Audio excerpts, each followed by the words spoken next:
Assalamualaikum Baraya, selamat datang kembali di Guru Gembel Channel.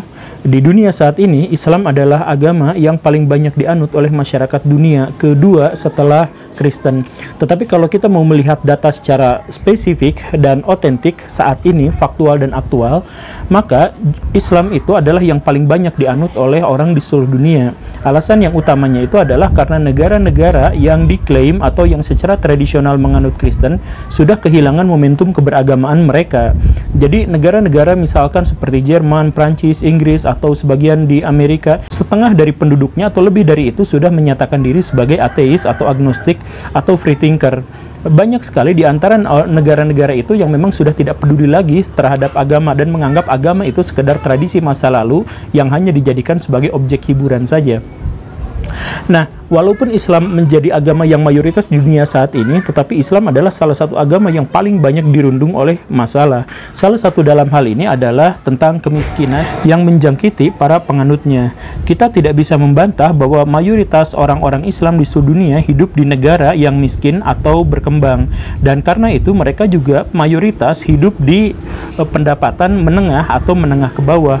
Orang-orang Islam yang hidup di negara-negara kaya itu mendapatkan kekayaannya bukan karena kemampuan entrepreneur mereka, tetapi gara-gara sumber daya yang melimpah di negara yang dimaksud. Misalkan kita sebut minyak bumi atau gas alam. Nah, jadi seandainya resources itu sudah hilang, sudah habis, maka mungkin kita akan mempertanyakan kesejahteraan orang-orang Islam di negara-negara yang dimaksud itu. Di dalam negeri pun sama Baraya, Indonesia katanya dikatakan sebagai negara dengan muslim terbesar di seluruh dunia. Tetapi kekuatan ekonominya biasanya bergantung pada orang-orang non-muslim. Nah, tentu saja dengan demikian banyak sekali orang-orang yang akan mengajukan premis, gak semua muslim kayak gitu. Atau ada yang mengatakan bahwa iya jangan kaitkan antara ekonomi dengan Islam dan sebagainya. Tetapi faktanya adalah kalau di seluruh dunia fenomenanya seperti itu dan di dalam negeri pun fenomenanya seperti itu, maka ini bukan sesuatu yang kebetulan. Saya akan mengajukan pendapat bahwa ini terkait memang penyakit muslim yang sudah diidap sejak abad pertengahan. Jadi, mari kita sama-sama buka mata, buka hati, kita temukan solusinya. Semoga ini menjadi salah satu wacana yang baik untuk menemukan konstruksi di kemudian hari. Yuk kita bahas.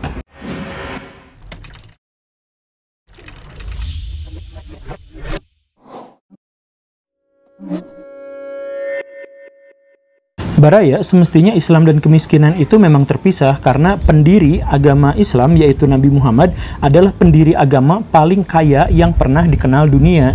Walaupun Nabi Muhammad hidup sederhana, bahkan seringkali kelaparan, beliau memiliki seluruh akses untuk mendapatkan kekayaan yang sangat luar biasa karena beliau adalah seorang penguasa dan seorang pemimpin dari sebuah imperium yang sangat besar di kala itu.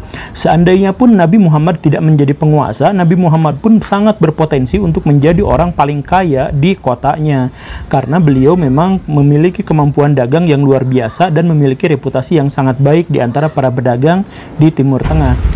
Demikian pun dengan sahabat-sahabat terdekat Nabi Muhammad. Orang-orang Sunni biasanya menyebutkan bahwa dari 10 orang yang dijamin masuk surga, 9 diantaranya adalah orang yang luar biasa kaya. Dan bukan sebuah kebetulan juga bahwa di dalam Al-Quran itu, ayat yang paling panjang itu adalah ayat tentang ekonomi. Lalu seiring berjalannya waktu, orang-orang Islam juga terbukti selalu mendapatkan kunci kekayaan karena memang doktrin-doktrin awal dalam agama Islam, syariah Islam itu meniscayakan seseorang untuk menjadi sangat kaya raya. Maka kita bisa mengenal misalkan di antara ulama-ulama orang-orang Islam, sebut siapapun, maka kita akan mendapati dia adalah seorang yang sangat kaya raya. Misalkan kita sebut di antara imam mazhab yang 4 saja, itu hanya Imam Ahmad bin Hambal yang tidak kaya, dan itu pun karena beliau ngotot untuk tidak mau menjadi kaya. Imam-imam mazhab yang lain, katakanlah misalkan Abu Hanifah, itu sedemikian kaya sampai kota Baghdad yang kita kenal di zaman kejayaan Islam itu pondasi-pondasinya ditraktir oleh Imam Abu Hanifah.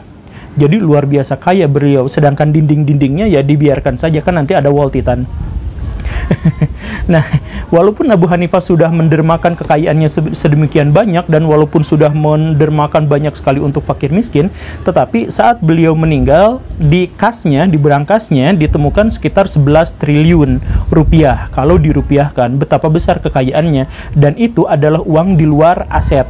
Asetnya seperti toko dan pabrik tekstil dan lain-lain, itu tetap memonopoli perdagangan tekstil di Timur Tengah. Jumlahnya sangat banyak sekali. Nah, sekali lagi Baraya bisa cek ulama-ulama yang terpandang di dunia Islam, lihat biografinya dan bagaimana kekayaannya. Imam Al-Ghazali misalkan, atau Imam Ibnu Taimiyah, atau Ibnu Jarir At-Tabari, atau Imam Bukhari, atau siapapun itu, mereka adalah orang-orang yang memiliki akses terhadap kekayaan. Bahkan banyak di antara mereka yang membuka pengajian dan mereka lah yang membayar murid-muridnya. Jadi kalau saat ini misalkan ustadz-ustadz itu dibayar sama murid-murid yang mengaji padanya, maka dalam tradisi Islam, ulama-ulama itulah yang membayar murid-muridnya. Nah, tradisi seperti ini masih berkembang, misalkan waktu disebarkan di Indonesia. Baraya tentu saja ingat misalkan tradisi pesantren. Di zaman pertengahan, tradisi pesantren di Indonesia itu, seorang kiai punya harta kekayaan yang sangat banyak, biasanya tanah yang luas, sawah, dan aset-aset ekonomi yang lainnya. Kemudian ketika murid-muridnya berdatangan untuk belajar di sana, murid-muridnya itu sama sekali tidak membayar, tetapi diberdayakan untuk mengelola aset-aset milik kiai itu. Begitu. Jadi gratis sama sekali, bahkan dibayar. Makanya ketika nanti muncul PKI misalkan di Indonesia, PKI itu benar-benar memusuhi para kiai, karena kiai-kiai itu dianggap sebagai orang-orang feodal, dianggap sebagai 7 setan desa, dianggap sebagai orang yang memiliki aset kekayaan tetapi kemudian mengeksploitasi orang lain. Sesungguhnya bukan begitu, karena memang kenyataannya kiai-kiai itulah yang sangat kaya raya, kemudian membayar murid-muridnya untuk mengelola aset-aset yang dia miliki. Pesantren, pondok pesantren itu dulu begitu cara kerjanya. Nah, sekarang kalau orang-orang Islam di masa lampau itu kaya, secara historis orang-orang Islam itu kaya, dan dilihat dari doktrin-doktrin Islam juga menunjukkan adanya keniscayaan untuk memaksakan kekayaan, maka kenapa orang-orang Islam zaman sekarang itu miskin-miskin? Nah, saya menemukan di sini ada 3 masalah utama, atau ada 3 penyakit utama. Yang pertama itu adalah orang-orang Islam zaman sekarang itu memiliki hobi untuk menjadikan agama sebagai tameng atas kesalahan dan kelemahannya, atau atas kekalahannya. Misalkan begini, adzan masjid terlalu keras. Nah, siapa yang salah? Yang disalahkan itu adalah salah sendiri. Kenapa rumahnya dekat dengan masjid? Nah, jadi agama itu dijadikan tameng atas kesalahannya. Kenapa orang-orang Islam sekarang miskin? Ya, karena kita itu mencari akhirat. Nah, jadi pikiran-pikiran seperti itu adalah pikiran-pikiran yang memperkosa agama. Jadi agama itu dijadikan sebagai alat untuk menunjukkan bahwa dirinya itu tidak bersalah. Kenapa orang-orang Islam senang sekali melakukan tindakan kekerasan? Ya, ini kan amar ma'ruf nahi mungkar gitu. Kenapa orang-orang Islam tidak bisa maju secara teknologi? Ya kan kami itu mencari akhirat. Kenapa orang-orang Islam sekarang miskin-miskin? Ya kan mau sekaya apapun kita ini kan nggak akan dibawa mati, uangnya itu tetap aja akan ditinggalkan kepada orang lain. Jadi untuk apa kita menjadi orang yang kaya? Nah, pikiran-pikirannya itu adalah pikiran seperti itu, dan itu jelas-jelas bukan dari ajaran agama Islam. Seandainya itu memang berasal dari ajaran agama Islam, maka sejak awal Nabi, para sahabat, dan ulama-ulama di awal peradaban Islam itu semuanya miskin. Tapi kenyataannya kita bisa melihat bahwa mereka semua itu adalah kaya, yang menunjukkan bahwa pola pikir mereka itu sama sekali lain dengan pola pikir yang kita temukan di Islam generasi saat ini. Semisal begini Baraya, tolong digarisbawahi kalimat saya. Di dalam Islam, mengemis itu haram. Kecuali Baraya kepepet banget, mengemis itu haram. 1, taruh. Kemudian, mempermewah masjid itu haram. Masjid itu harus dimakmurkan, masjid itu harus dibaguskan. Tetapi kalau diciptakan, dibuat dengan material-material yang mewah, sedangkan ada orang-orang miskin di sekelilingnya, maka haram luar biasa. Kesepakatan para ulama didasarkan pada dalil-dalil yang sangat jelas dan sangat kuat. Nah, faktanya umat muslim sekarang mengemis untuk memewahkan masjid. Kemudian apa yang mereka katakan? Ini untuk syiar. Syiar bagaimana? Ini menghancurkan Islam dari dalam. Karena awalnya udah haram, akhirnya digunakan untuk apapun, digunakan untuk pengharaman, untuk sesuatu yang haram. Tapi Muslim melakukan hal yang semacam itu. Inilah yang saya bilang, agama Islam itu adalah agama yang dibalik.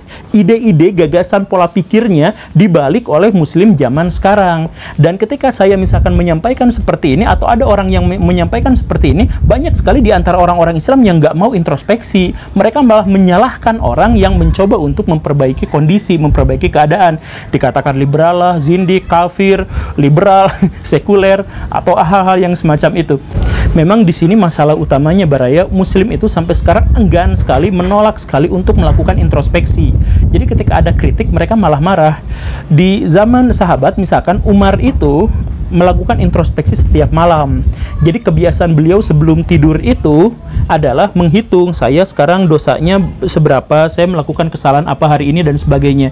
Introspeksi itu pada akhirnya menyelamatkan karakternya agar tetap bersih, agar tetap lurus, dan seterusnya. Nah, sedangkan Muslim sekarang tidak mau melakukan introspeksi itu karena menyakitkan, nggak mau disebut dosa, nggak mau disebut salah, dan akhirnya Muslim sekarang terbawa semakin lama semakin jauh dari peradaban yang baik dan benar seperti yang dicontohkan oleh generasi awal Islam. Kuy, kamu kok miskin? Ya iyalah, fokus aja pada akhirat. Kekayaan makan nggak akan dibawa mati. Coba kamu kumpulin harta kekayaan sebanyak-banyaknya. Pas kamu mati, emang mau dibawa ke akhirat? Nah, kan pikirannya seperti itu. Apakah pikiran seperti itu benar? Ya salah, Baraya. Sejak awal Islam tidak pernah mengajarkan hal yang seperti itu.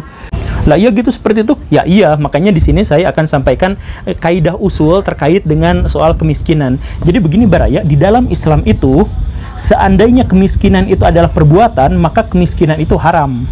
Kemiskinan itu tidak boleh. Benar-benar tidak boleh. Kenapa? Karena kemiskinan di dalam Islam disebut sebagai pintu gerbang untuk kekufuran. Kekufuran adalah salah satu dosa terbesar dalam agama Islam.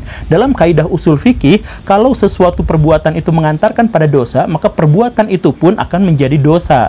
Nah, tapi karena miskin itu bukan perbuatan, maka dia tidak bisa dilabeli sebagai dosa. Nah, tetapi walaupun demikian, maka sejak awal Islam itu memang menghindarkan segala sesuatu untuk mengarah pada kemiskinan. Segala hukum syariat itu akan menjadi batal kalau alasannya adalah miskin. Misal begini, di zaman Nabi ada seorang miskin luar biasa dan dia puasa, tetapi puasanya batal. Sama Nabi dianjurkan, kamu harus bayar sekian, atau kamu harus melakukan ini, itu. Pemuda itu tidak bisa melakukannya gara-gara si pemuda itu miskin, maka dia dibatalkan dari semua tuntutannya itu. Kan seperti itu. Di zaman Umar misalkan, ada seorang mencuri. Mencuri itu di dalam Islam hukumannya sudah jelas, tetapi pencuri itu sama Umar tidak dihukum apapun, segala tuntutannya dibebaskan. Kenapa? Karena dia miskin. Di zaman Nabi, apakah ada pelacur? Banyak sekali pelacur di zaman Nabi, baik di Mekah maupun di Madinah. Jadi rumah-rumah mereka itu biasanya di benderaan, di ciri-cirian seperti itu. Apakah Nabi pernah menggerebek mereka? Baraya bisa cari hadis yang manapun, Nabi Muhammad tidak pernah menggerebek pelacuran itu.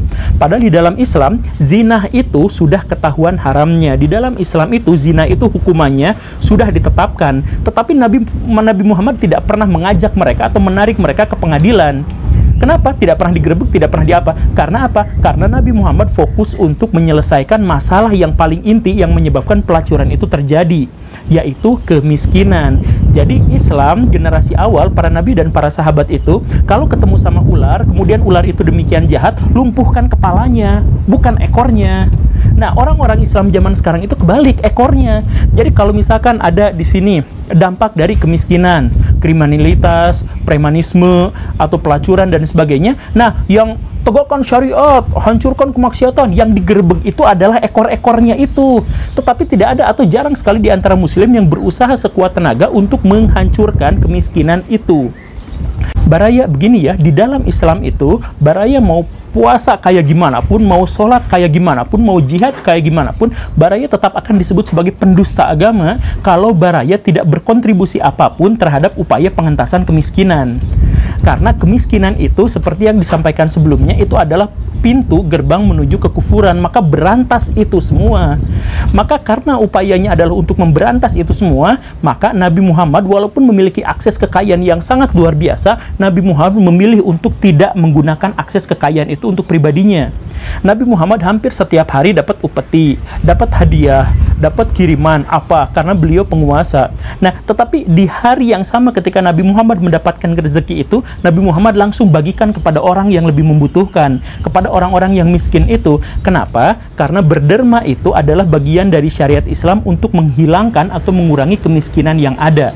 Dan kemiskinan yang ada itu harus diberantas jauh sebelum Nabi Muhammad berusaha untuk menjalankan syariat-syariat yang lain. Bahkan syariat Islam itu berdiri di atas kemampuan finansial setiap orang. Misal begini Baraya mau berhaji, bisa nggak? Enggak, tanpa kekuatan finansial yang memadai. Baraya mau berzakat, Baraya mau bersedekah, bisa nggak? Enggak bisa, kecuali Baraya memiliki kekuatan finansial yang memadai. Artinya syariat Islam itu bisa tegak kalau setiap orang memiliki kekayaan yang memadai. Baraya mencuri, tapi mencurinya karena miskin, Baraya nggak akan dihukum. Baraya malak, tapi malaknya karena miskin, Baraya nggak akan dihukum. Artinya apa? Syariat Islam itu akan menjadi sirna atau akan terasingkan atau terpinggirkan kalau masalahnya adalah menyangkut masalah kemiskinan. Maka Islam generasi awal itu prioritas pada kemiskinan, menanggulangi kemiskinan. Bagaimana caranya? Nah, tapi kan nanti kalau kita menjadi orang kaya raya, pertanggungjawaban di akhiratnya susah. Ya makanya karena itu kita harus menjadi kaya Baraya. Kan gini ya, kalau Baraya miskin, kemudian mati, kemudian di akhirat ditanya, "Woi, kamu udah sedekah belum? Kamu udah ini itu belum?" "Belum, karena miskin." "Oh, ya udah, sok dimaafkan." Tapi kalau orang kaya, "Woi, kamu orang kaya?" "Iya." Itu kekayaan kamu dipakai buat apa? Ayo pertanggungjawabkan. Kekayaan saya gunakan untuk bikin sekolah yang sangat besar, yang sangat mewah, yang sangat bagus, untuk meningkatkan kemampuan generasi sesudah saya, agar generasi-generasi itu mampu membangun peradaban. Kekayaan saya gunakan untuk diinfakkan kepada orang-orang yang kelaparan di Afrika, di Yaman, agar mereka semua terhindar dari kematian dan penderitaan yang sangat. Kekayaan saya digunakan untuk mendirikan sebuah rumah sakit yang sangat bagus, yang memberikan pelayanan kesehatan pada masyarakat. Kekayaan saya gunakan untuk menciptakan teknologi-teknologi ramah lingkungan, agar masyarakat di dunia sekarang tidak lagi terus-terusan merusak lingkungan. Nah, kalau Baraya kaya, kemudian Baraya menjawab pertanyaan-pertanyaan dengan jawaban seperti itu, Baraya otomatis masuk surga. Ngapain juga risau? Makanya saya katakan sejak awal, Islam generasi awal itu kaya-kaya. Dan karena itulah mereka bisa membangun peradaban, dan karena itulah mereka bisa memenuhi syariat-syariat dalam agama Islam. Karena syariat dalam agama Islam itu hanya bisa terlaksana kalau kita mandiri secara finansial. Kan begitu. Maka kalau kita menjadi kaya, maka kita dipermudah untuk mencapai visi hidup kita, yaitu menjadi orang yang bermanfaat. Karena kata Nabi Muhammad, orang yang paling sukses itu, orang yang paling baik itu adalah orang yang memberi kemanfaatan sebesar-besarnya pada manusia yang lain. Gitu. Ya, oke, Baraya itu saja ya. Terima kasih karena sudah menyimak. Saya Guru Gembul. Assalamualaikum warahmatullahi wabarakatuh.